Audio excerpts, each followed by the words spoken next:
Hello everyone! Papasok po tayo sa tindahan na to. Ang tindahan na to ay isang mga second hand na gamit, mga branded na gamit dito sa Singapore. Dito nila binibinta yung mga second hand nila na mga gamit.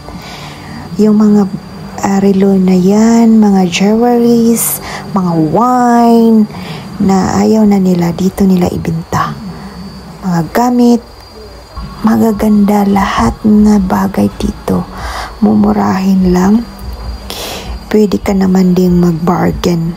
Ang gaganda yung mga gamit, mura-mura lang din. Kaya dito ako laging bumibili. Gamit ko sa kusina, sa bahay, pang display. Dito ako bumibili.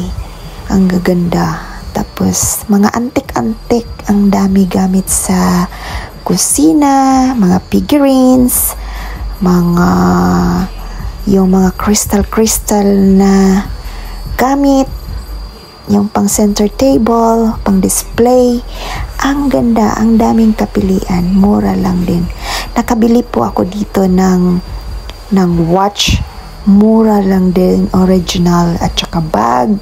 Mga bag nila, ang branded, mura lang din. Pwede kang mag-bargain.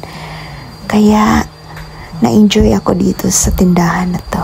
Kaya, thank you for watching. I hope you like and come dito sa tindahan na to. Sa lang to, sa Topayo, malapit lang to sa MRT. Mga 15 minutes lakad lang papunta dito galing sa MRT.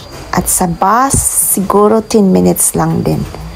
Kaya thank you for watching. Bye!